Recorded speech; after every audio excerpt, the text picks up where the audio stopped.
septembre 2023, je l'ai transmise au préfet. Laurent Boyel, Carmen Delpré, Christian Gallois, Dominique Gallois, excusé, donne pouvoir à Guy Vanberg, Benjamin Gontier, Benjamin Gontier, Sandrine Anglou, Anne-Claire Naguel, Florence Lacoquelle, Michel Ménard, Alexandra Penin, Annie Pienne, Céline Pluquin, Sanier Jean-Pierre, Toulotte Christine, Guy Vanberg, Stéphane Vanderbeck, Morgane Vaniper. Le quorum est atteint, nous pouvons commencer. Et avant de commencer, je vous propose d'ajouter 2 délibérations.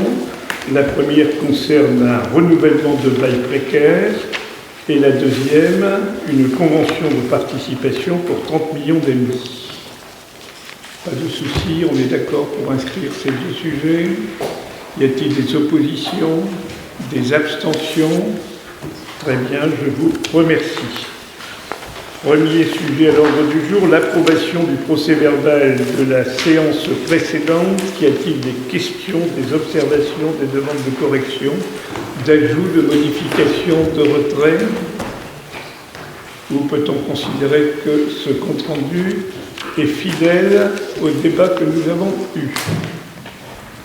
J'interroge du regard. Pas de souci, on est d'accord. Je vous en remercie. Nous avons la création d'un emploi permanent pour l'école de musique. C'est vous qui rapportez ou c'est moi? C'est moi? Bon, je le fais bien volontiers.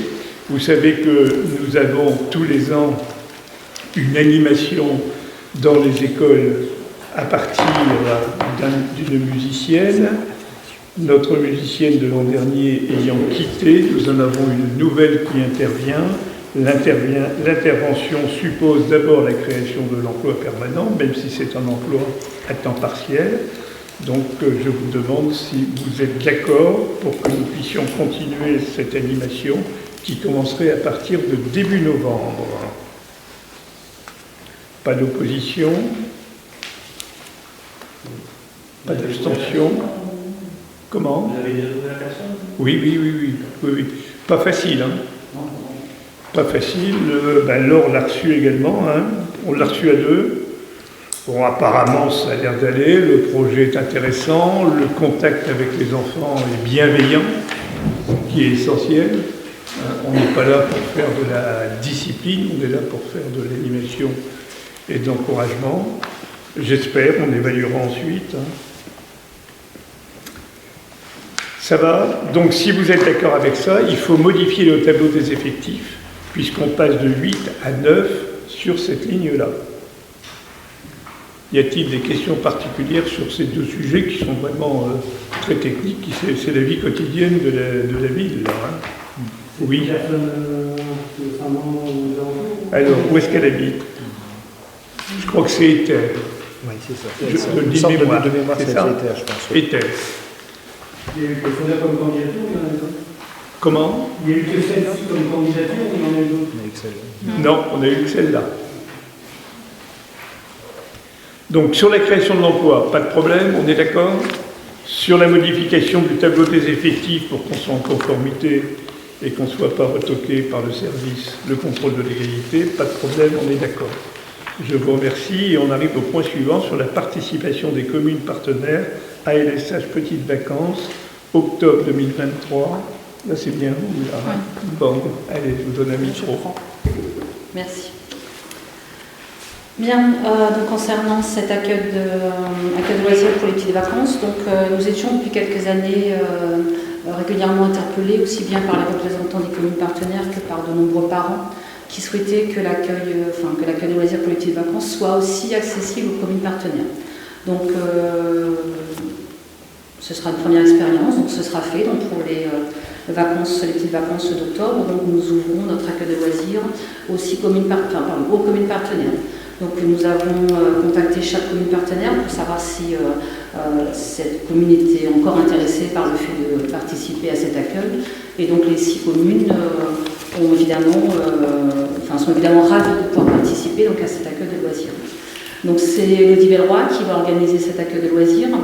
Elle a déjà recruté quelques animateurs et puis c'est elle également qui va établir le planning pour cette semaine. Et donc les 6 communes partenaires, donc, de par leur participation, s'engagent à participer donc, au bon fonctionnement de cet accueil de loisirs, donc s'engagent à verser une participation de 20 € par enfant par jour pour les 5 jours de cet accueil de loisirs. Donc je soumets cette délibération au vote. Alors faites attention, il y aura 3 délibérations concernant l'accueil de loisirs. La première porte sur les principes, ils viennent d'être énoncés. La deuxième sur la rémunération des animateurs. Et la troisième sur les tarifs. On est d'accord ? Donc pour la première, c'est un changement de paradigme par rapport à ce qui se passait avant. Avant, nous réservions les communes partenaires pour le grand CLSH. Aujourd'hui, on l'insère progressivement dans la vie quotidienne de toutes les petites vacances. On restreint en effectif ou... Pour l'instant, on a noté place limitée. Alors, pour l'instant, on compte sur 60 enfants en maternelle, 90 en primaire, en y accueillant également les collégiens. Expérimentation. Oui. Ensuite, évaluation. On est d'accord ? Alors, sur la participation des communes et les principes énoncés par Sandrine, de façon claire, limpide et sereine, y a-t-il des questions ? Y a-t-il des observations ? Y a-t-il des contre ? Des abstentions? Merci pour votre unanimité. Sandrine, deuxième tranche. Alors, concernant la rémunération des animateurs, nous attendons autour de 130 enfants. Donc la rémunération des animateurs finalement est identique à celle qui avait déjà été appliquée pour les vacances de juillet et de août. Donc vous avez le montant de la rémunération en tant que directeur adjoint et ensuite en fonction du statut de l'animateur. Et vous avez une préparation pédagogique évidemment inférieure au montant qui est attribué pour les grandes vacances dans la mesure où là ça ne concerne que 5 journées. Donc les tarifs restent identiques, la rémunération reste identique à celle qui était appliquée pour les grandes vacances. Voilà. La réflexion sur la rémunération interviendra postérieurement aux activités 2023, à savoir que fait-on en 2024. Parce qu'en 2024, on a quand même un problème, mais ce n'est pas Saint-Venant qui a un problème, c'est toutes les communes qui ont un problème d'attractivité pour les diplômés et les non-diplômés.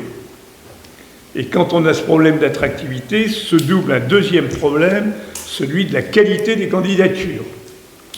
Voilà. Non, mais il ne faut pas... Il faut le dire. C'est pas la peine d'avoir la langue de bois. OK, sur ces rémunérations, pas d'opposition, pas d'abstention. Merci. Tarifs. Alors, je termine avec les tarifs qui vont être appliqués vis-à-vis des parents qui souhaitent inscrire leur enfant pour cet accueil de loisirs. Donc pour permettre le bon fonctionnement, il faut évidemment mettre en place un service de garderie qui sera ouvert le matin à 17h30, qui devrait normalement se terminer à 18h15, mais vous avez également, regardez de nouveau les tarifs, ce sont également les mêmes que ceux qui sont appliqués pour les vacances de juillet et pour le mois d'août. Ensuite, on ne va pas aller jusqu'aux 22 animateurs, mais on ne sait jamais, vu le nombre d'enfants peut-être inscrits. Donc nous recrutons évidemment des animateurs. Là, je ne sais pas si vous avez vu, mais sur les réseaux sociaux, il nous manquait des BAFA.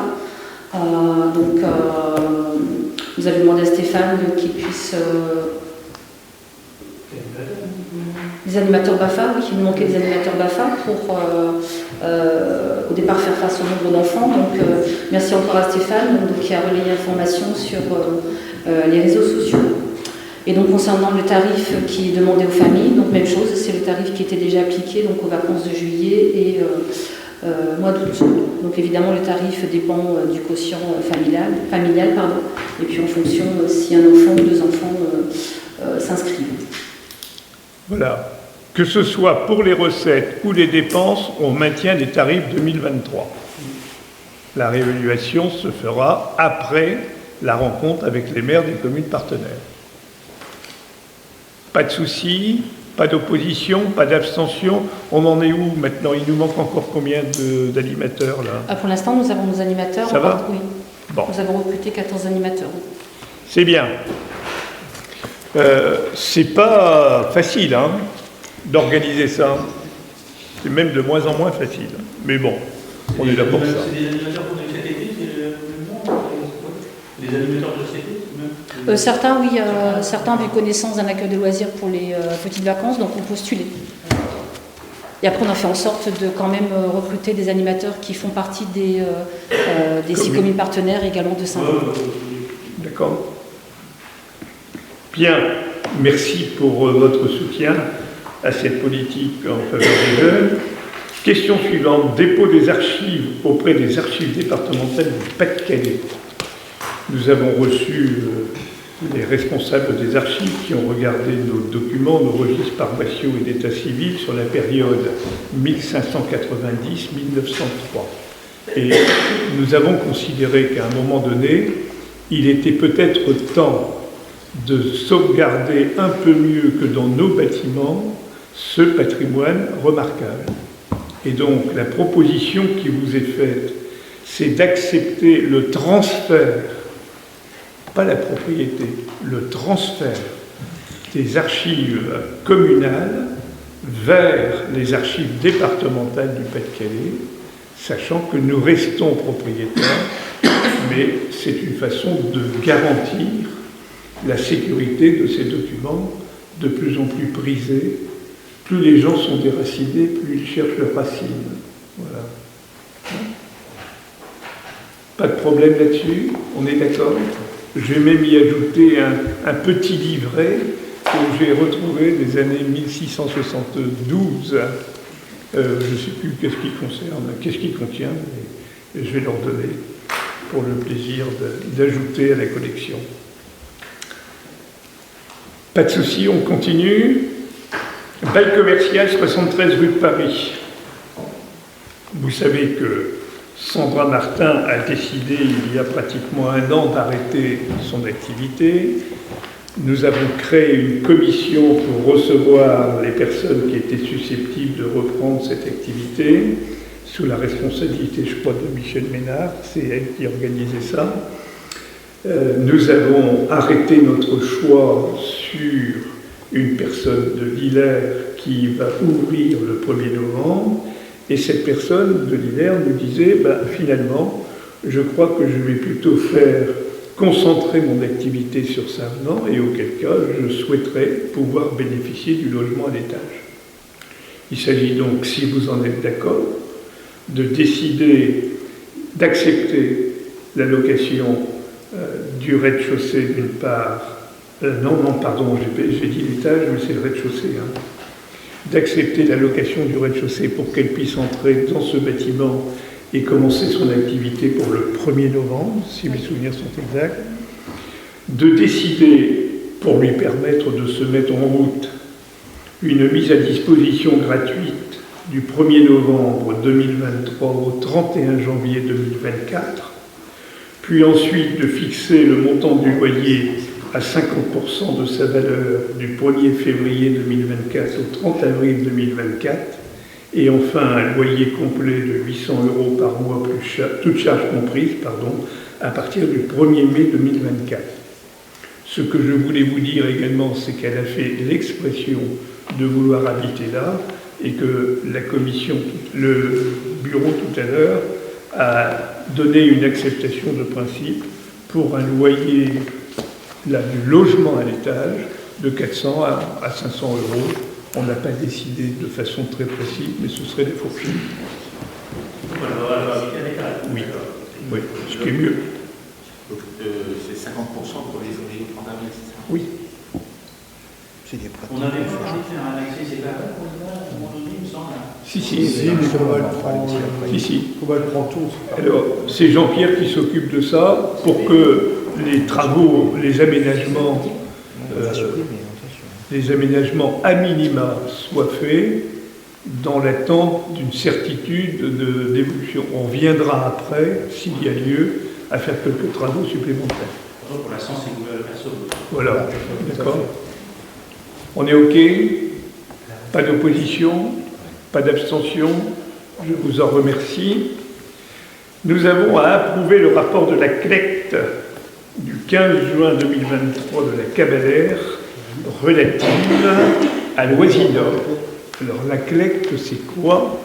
La Cabalère, c'est quoi? La Cabalère, je crois que vous savez, communauté d'agglo Béthune Bruay Artois-Lys Romane, et la Cabalère a dû installer ce qu'on appelle une CLECT, commission locale de l'évaluation des charges transférées. Qu'est-ce que c'est que cette bête curieuse? C'est tout simplement une commission d'élus qui doit évaluer en plus ou en moins ce que représente le transfert des charges de la commune vers l'intercommunalité ou de l'intercommunalité vers la commune. Pour que, à un moment donné, la Cabalère ne soit pas, je dirais en quelque sorte, le dépôt de tout ce que les communes ne veulent plus, ou que les communes ne deviennent pas le réservoir de tout ce que les Cabalères ne veulent pas faire.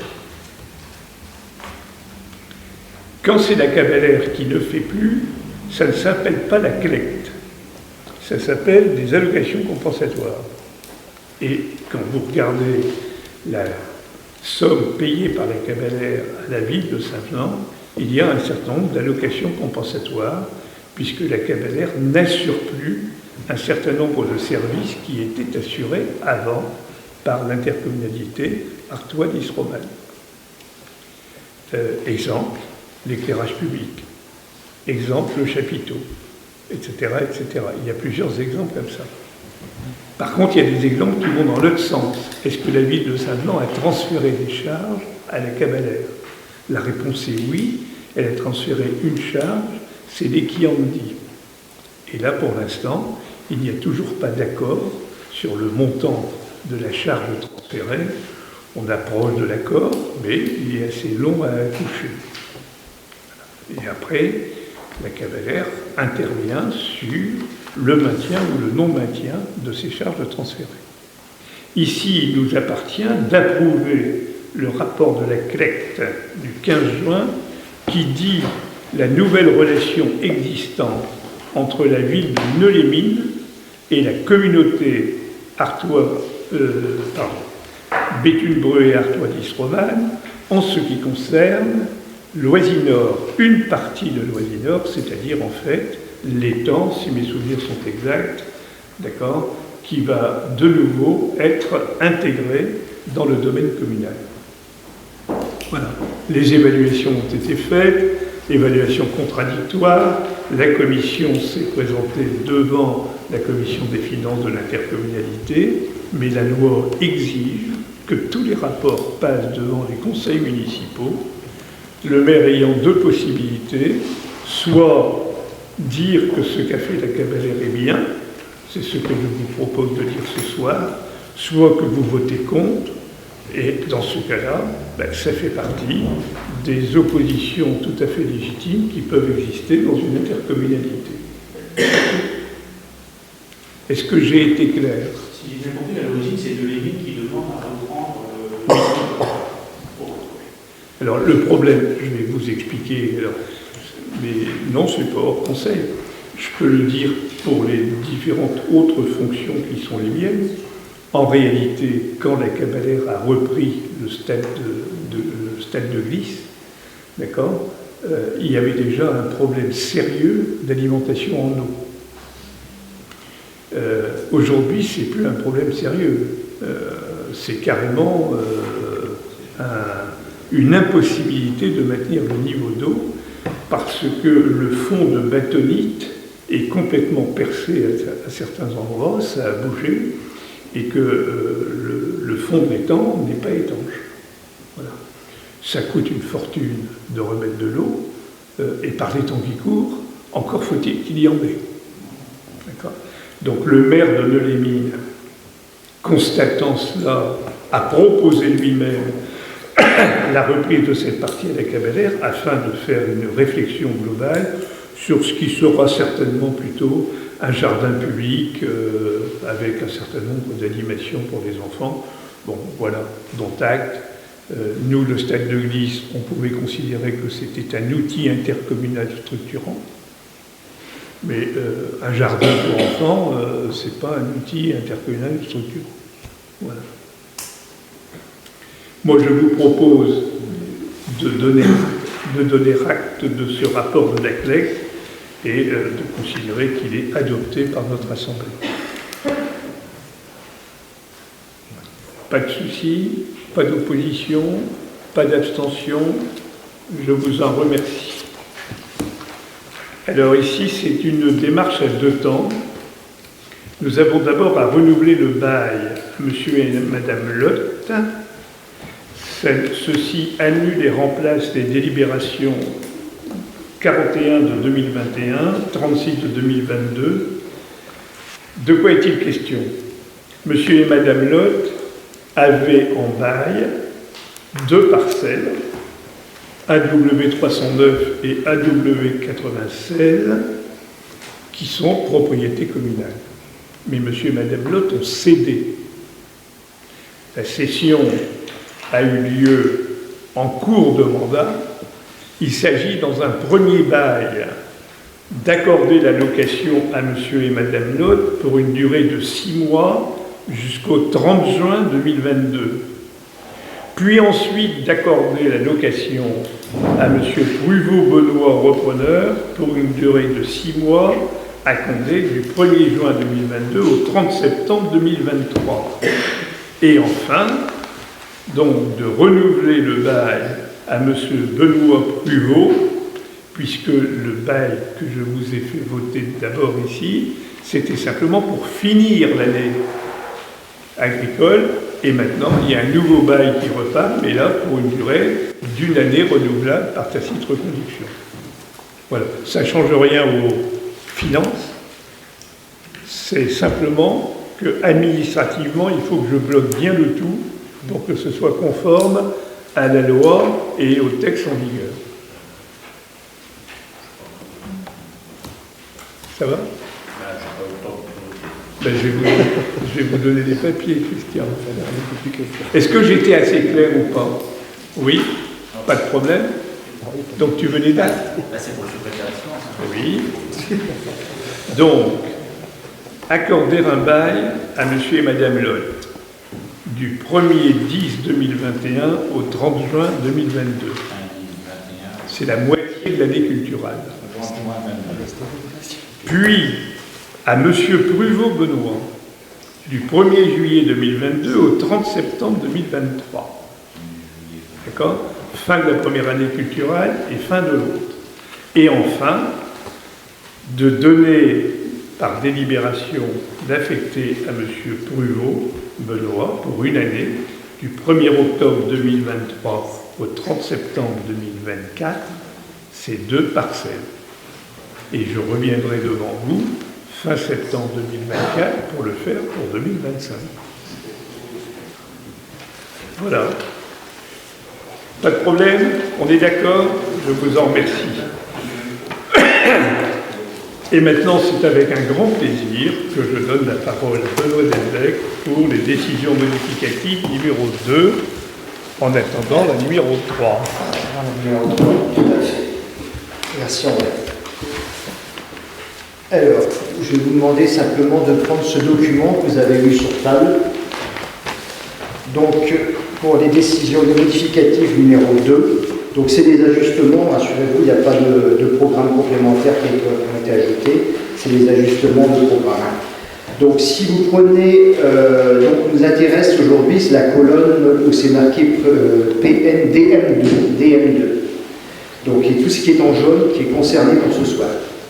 Donc vous avez dans l'opération mairie notre bâtiment. Nous avions prévu l'emplacement des menuiseries et de la garderie. Nous avions inscrit 16 000. Je vous propose de retirer ces 16 000 pour cette année, puisque nous avons, Denis nous dit qu'on n'est pas prêt, il nous faut encore des devis, donc on ne pourra pas être en mesure de faire ça pour cette année. Donc on verra l'an prochain. Donc on retire. Il y avait des travaux également en dessous pour le CCAS. Nous avions retiré déjà 90 000 € en DM1 qui concernaient des travaux réalisés par une entreprise. On avait laissé les travaux réalisés par nos services techniques. Donc là, pareil, Denis me dit, les services techniques, ils sont déjà au CCAS, aux ACPG, ils n'auront pas le temps de faire les travaux pour la fin de l'année, donc je vous propose de retirer ces 25 200 €, donc et on retire l'opération travaux CCAS en sa totalité pour cette année. Nous avons, au niveau des travaux du fruitier, M. le maire nous disait que les travaux du fruitier, la personne va à la fois louer le local commercial et le logement du haut.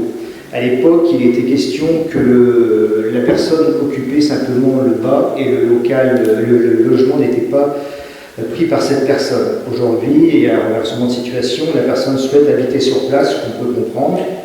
Donc, les travaux initialement prévus pour faire l'aménagement et scinder les deux parties s'élevaient à 12 000 €. Comme il n'y a plus lieu de faire ces aménagements, nous proposons de retirer en dépenses ces 12 000 €. En dessous, vous avez acquisition immobilière. Donc là, vous avez une valeur réelle arboretum. Alors là, je m'explique, si vous voulez, la cavalaire nous le cède à l'euro symbolique, même, je ne sais même pas si c'est 1 €. 1 € symbolique l'arboretum. Par contre, nous, il y a quand même lieu d'inscrire une valeur comptable, de faire apparaître une valeur comptable ces éléments-là. Donc l'arboretum a été évalué à un montant de 37 999 € que vous trouvez en dépenses, mais qui vient s'équilibrer en recettes à 39 999 €. C'est simplement un jeu d'écriture, c'est simplement pour rentrer des valeurs comptables dans le budget. Donc c'est bien l'acquisition, 1 € symbolique, rassurez-vous. En dessous, l'autre côté, l'autre page, donc vous avez en réparation voie communale. Donc là, au niveau des travaux rue d'Air et rue Hurtevent, donc tout a été payé. Nous avons un delta par rapport à ce qui une moins-value de 13 925 €. Donc proposition modificative numéro 2, moins 13 925 pour les travaux de rue d'Air et Hurtevent. On ne va pas s'en plaindre. Par contre, il y a lieu pour solder tout l'ensemble des subventions de rajouter un compteur vélo. On nous demande, dans le cadre d'un montage de subvention, de mettre un compteur vélo, puisque vous savez que le projet rue d'Air, rue Hurtevent, a été ciblé sur la mobilité douce, la circulation des vélos et des piétons. Donc là, je vous propose de rajouter 7 200 €. C'est un devis qu'on a de Denis. Bon, on en fera probablement d'autres, puisque on va vérifier si les montants sont vraiment bons. 7 200 € ajoutés. Donc, réparation inondation, rappelez-vous, nous avons mis un budget de 150 000 € en réparation pour les inondations diverses voiries. Les travaux ont été réalisés. Nous avons une moins-value de moins 5 031 €. Donc, moins 5 031 € en DM2.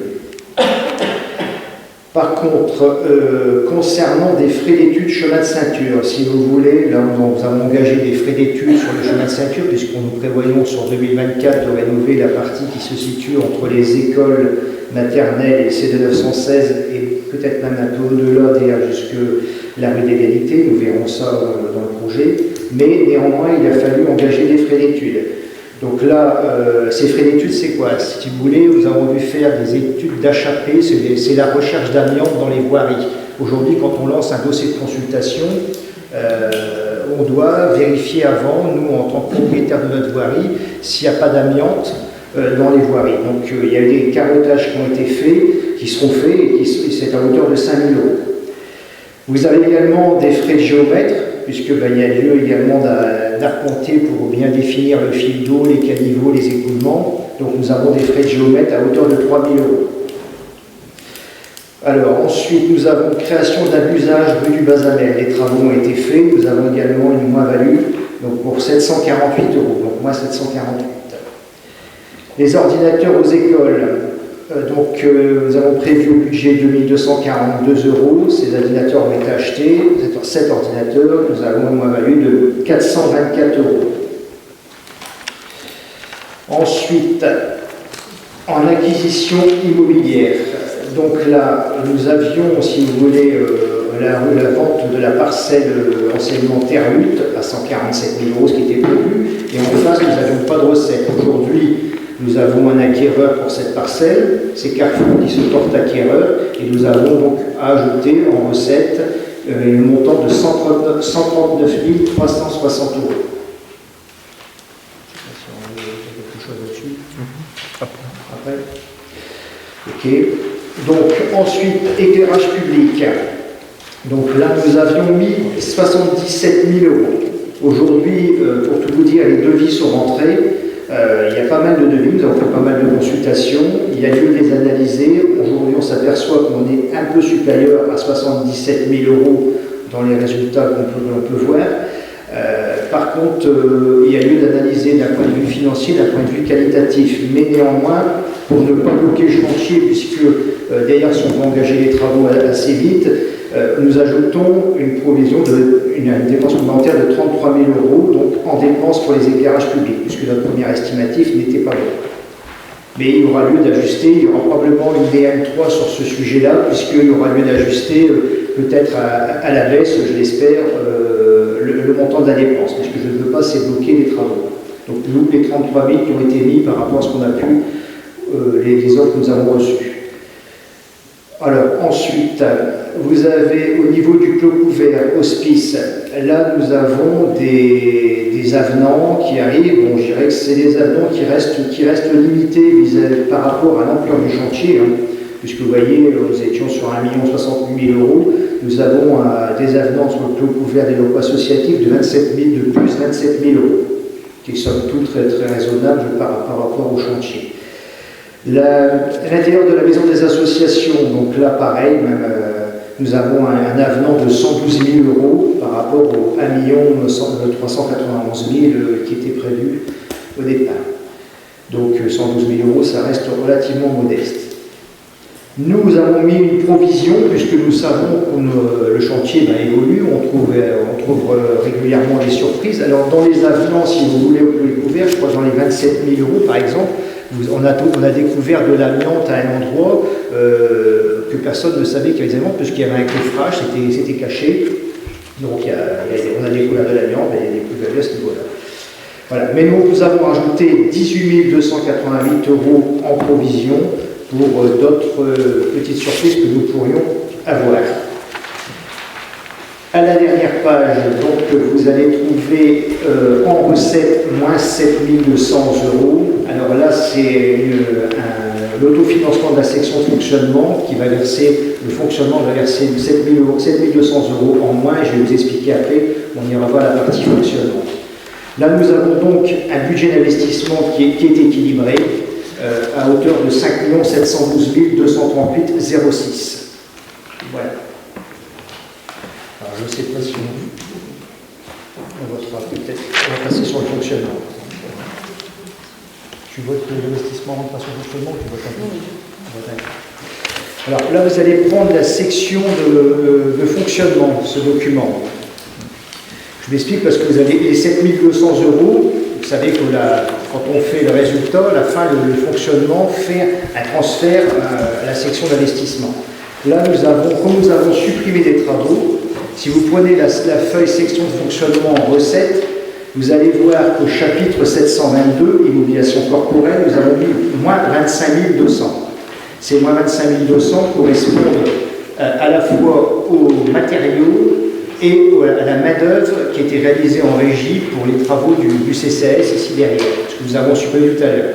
Donc là, nous avons 25 200 € à enlever des recettes de fonctionnement. Par contre, aussi, dans les dépenses, vous allez trouver dans la même ligne, vous allez trouver 18 000 € en moins. Ces 18 000 €, justement, c'est les matériaux. Alors, tout en haut, pour équilibrer, pour que ma section de fonctionnement soit équilibrée, vous allez retrouver ici, en virement à la section d'investissement, nos moins 7 200 € tout en haut. Je ne sais pas si je me fais comprendre, c'est un peu une articulation un peu spéciale. Parce que si vous voulez, en investissement, vous avez à la fois les matériaux et la main-d'œuvre qui est comptée. Et par contre, sur la partie recettes en investissement, vous n'avez que la main-d'œuvre. Donc là, simplement, vous avez les 7 200 € que vous retrouvez dans le tableau des investissements. Ce que je me fais comprendre, c'est pas évident de l'expliquer, cette manipulation, c'est un peu spécifique. C'est vraiment spécial à la compta d'une commune. Voilà. Donc vous voyez, c'est simplement des petits ajustements. Des petits, il y a quand même déjà de belles sommes. Mais donc il a lieu de voter les décisions modificatives numéro 2, donc à la fois en investissement et en fonctionnement. Alors, qui est d'accord pour les... Je passe les deux sections en même temps, investissement et fonctionnement. Vous êtes d'accord? Pas d'abstention? Personne contre? À l'unanimité, je vous en remercie. J'ai trois petites questions, mais il n'y a rien à voir avec Allez, c'est au niveau de la cavalère, l'arbre vélo, on l'a vendu pour 1 €, c'est ça? Oui. Mais avant qu'ils s'en trouvaient, l'arbre vélo, C'était nous. C'est nous qui assurons l'entretien. non, il y a eu la cavalère. Alors, le souci, c'est des fois on attend la cavalière, on pas trop longtemps. Non, mais c'est bien parce que la cavalière ne l'entretient pas qu'on a demandé la restitution de la propriété. D'accord. Et ce que vous avez eu tout à l'heure, c'est la valorisation de cette propriété pour qu'elle soit inscrite à l'inventaire du patrimoine. Donc le personnel doit continuer de s'occuper. Non, On va continuer de s'en occuper. On en sera propriétaire. Alors, d'autant plus que pour nous, et vous le savez parfaitement, c'est un lieu stratégique dans la gestion des inondations. Je voulais intervenir pour un point et attirer votre attention sur un point.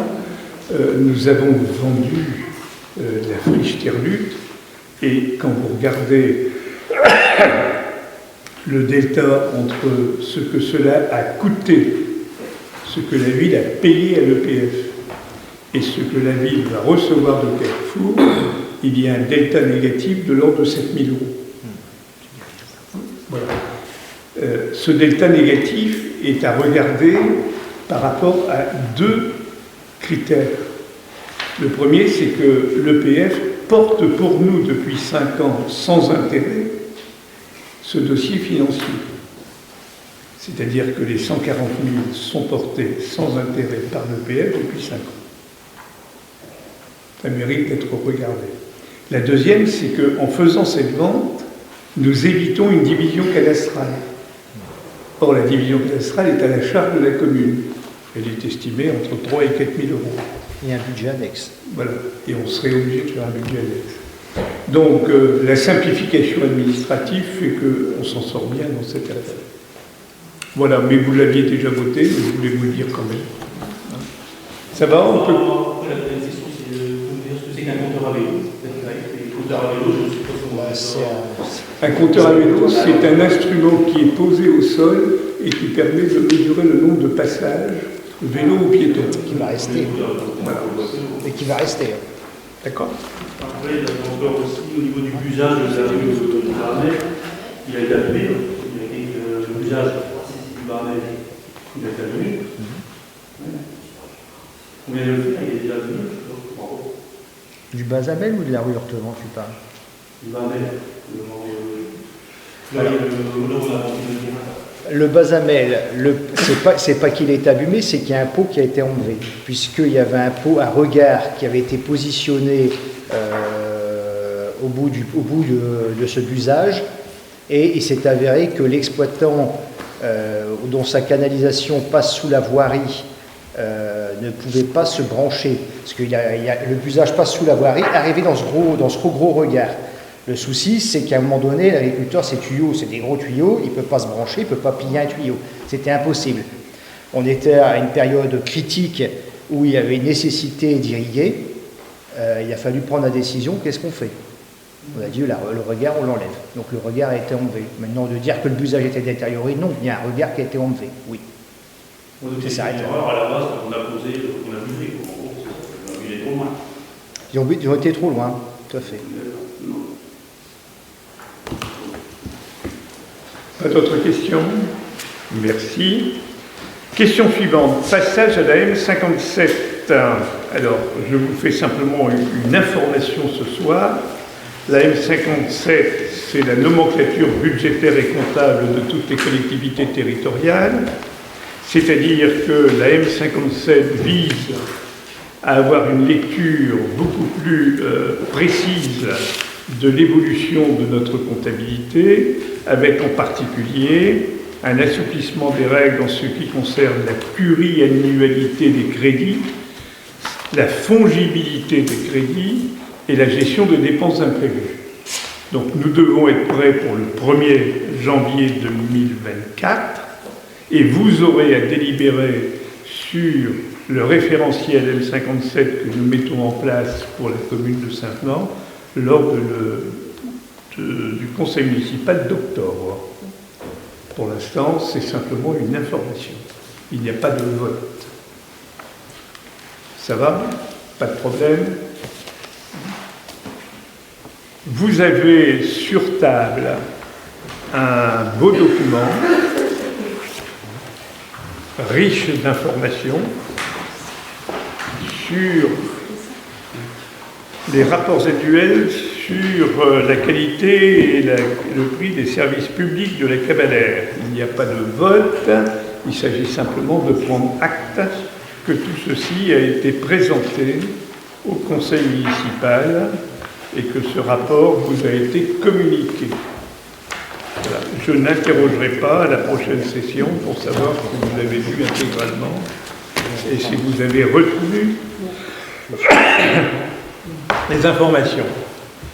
Enfin, puisque j'ai demandé un ajout, une délibération de principe concernant la convention avec 30 millions d'amis, je propose de prendre une délibération afin de pouvoir acter notre relation avec 30 millions d'amis et les associations locales en vue de la stérilisation des chats. La commission des finances qui se réunira pour la DM3 en octobre précisera le montant de cette participation financière. Nous n'allions pas réunir la commission des finances pour ce seul point.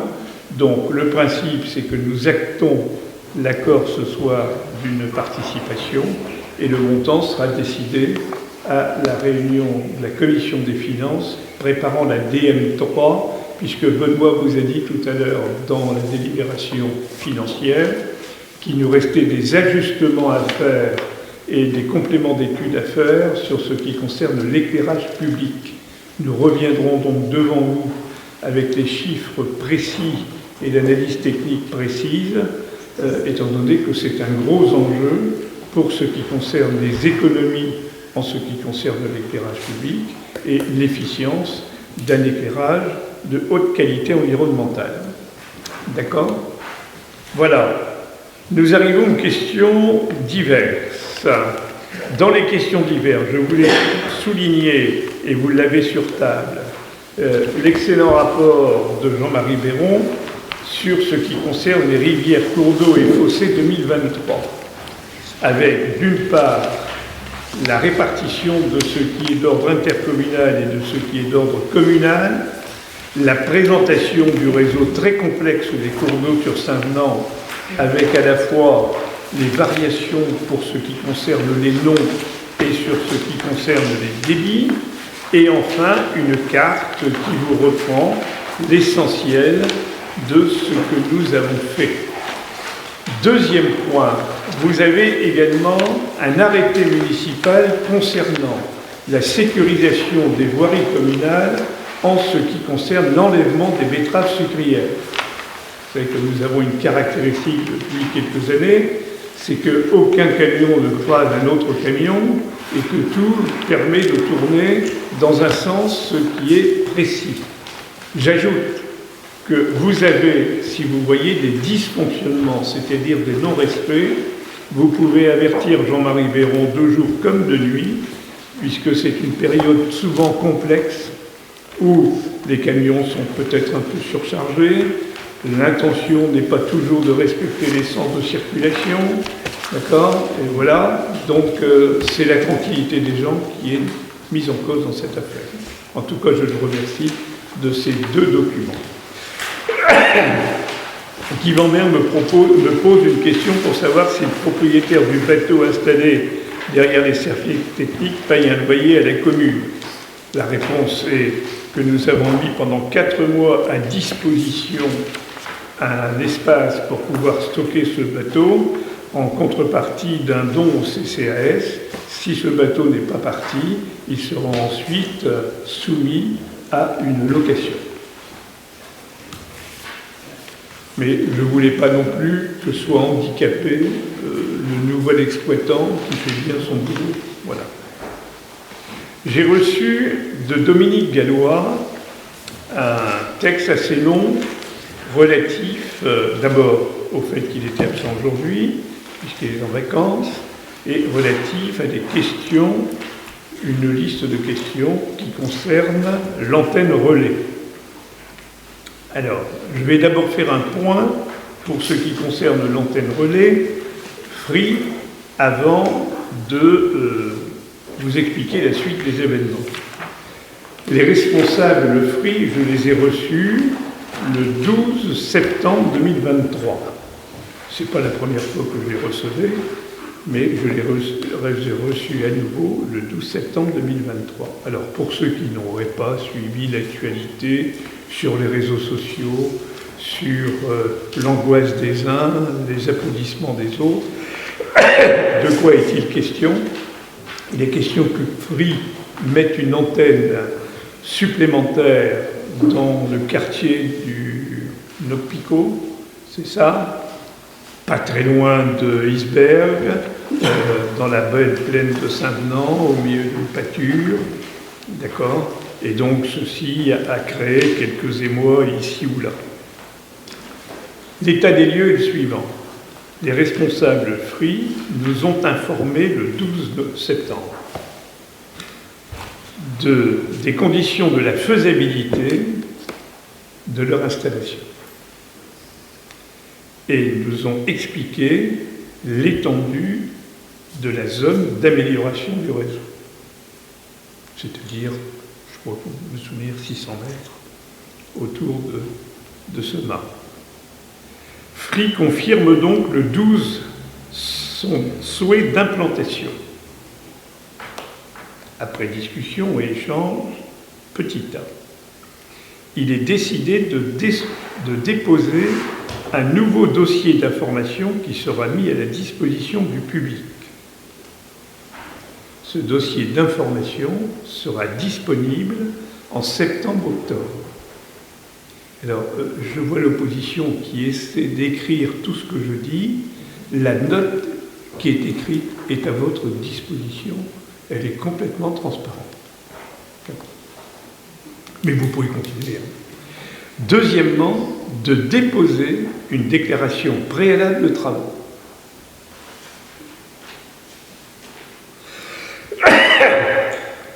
Suite aux remarques faites par la ville, il sera nécessaire de faire une étude de sol, une étude précise d'implantation, une étude précise de raccordement au réseau électrique et d'établir un accord de bail et de rémunération d'occupation du sol.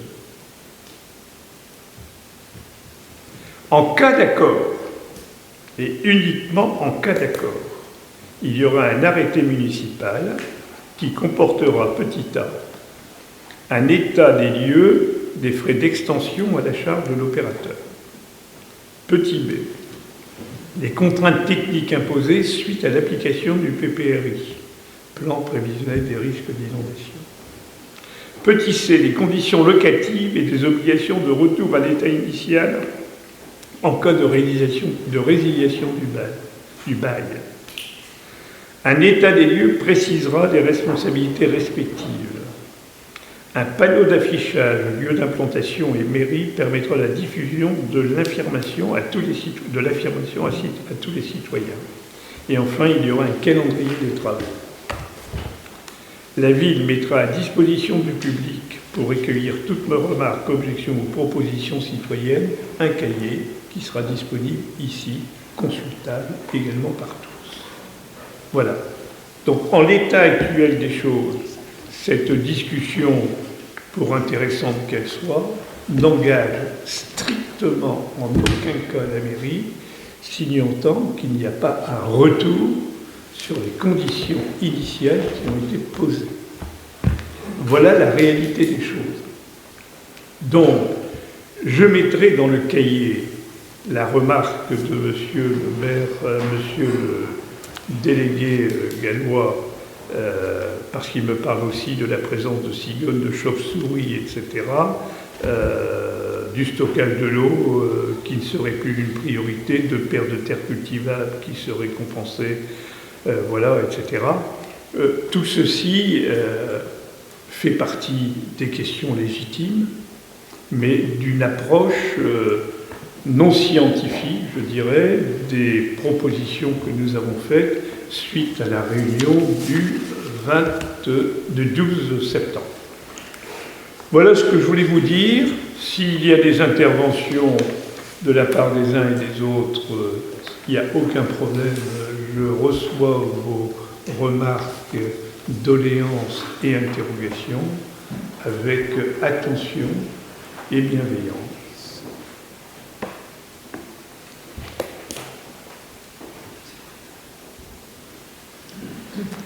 Pas de questions?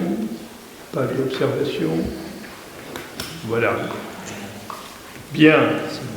Vous avez vu que Alexandre Clergon exposait entre terre et mer le vendredi 27 octobre à 18h30 à Burbule.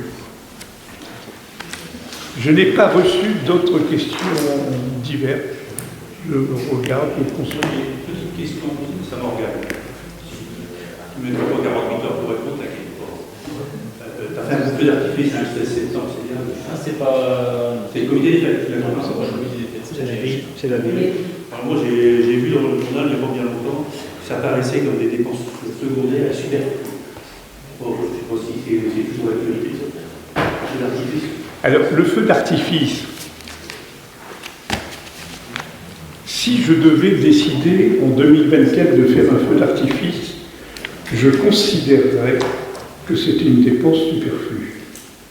Le problème, c'est que ça a été décidé en 2022, reporté pour cause de sécurité le 14 juillet. C'est une décision conjointe que Michel et moi nous avons prise avec d'autres élus, vu les risques qu'il y avait à cause de la sécheresse. Mais ce report devait avoir une exécution avant le 15 octobre. Sinon, nous perdions la totalité de l'opération. Des pénalités en plus. Voilà. Bon, on aurait pu faire la classe, je pense que ça aurait été sympa. Alors, on aurait pu faire la Ducasse, on aurait pu... Oui, non, c'est bien intéressant. On dit qu'on aurait pu changer de date, mais dans ce cas-là, c'est pas une dépense superflue, on l'accepte. On l'a fait sans aucun problème.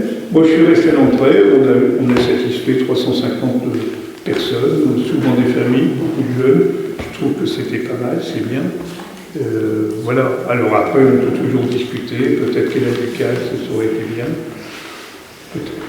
Je ne sais pas, parce que la Ducasse, j'ai vu le programme, je trouve que Les c'est pas... prestataires n'étaient pas libres non Ouais. plus. Hein. Je trouve que c'est pas mal. Moi, j'avais proposé, hein, mais les prestataires n'étaient pas libres. Ah, ben, ça, je ne savais pas. Les prestataires n'étaient pas libres pour la Ducasse. Les Rostar ne pouvaient pas à la Ducasse. Voilà. T'as demandé, Michel, tu as demandé. Ah bah, évidemment. Ah, ouais. Parce que c'est Bien, non, je remercie Mimi parce qu'elle a fait un travail remarquable. Voilà. Merci, bon retour. J'ai un mot à dire. Simplement, nous devions faire une réunion, nous avons programmé une réunion en septembre pour les associations. Oui. Le montant qu'on alloue aux associations, ça te concerne ici. Guy, s'il te plaît. Donc nous avons prévu une date, je crois que c'est le 12 octobre, il me semble, le jeudi 12 octobre à 18h30 pour faire notre réunion concernant les associations. Ces associations qui n'avaient pas répondu dans un premier temps à nos sollicitations, notre questionnaire pour le montant des subventions. Donc là, on a eu de nouvelles réponses et nous allons faire la réunion le jeudi 12 octobre. Voilà. Et une autre réunion de la commission voirie concernant la gestion de la rue du Marais. Voilà.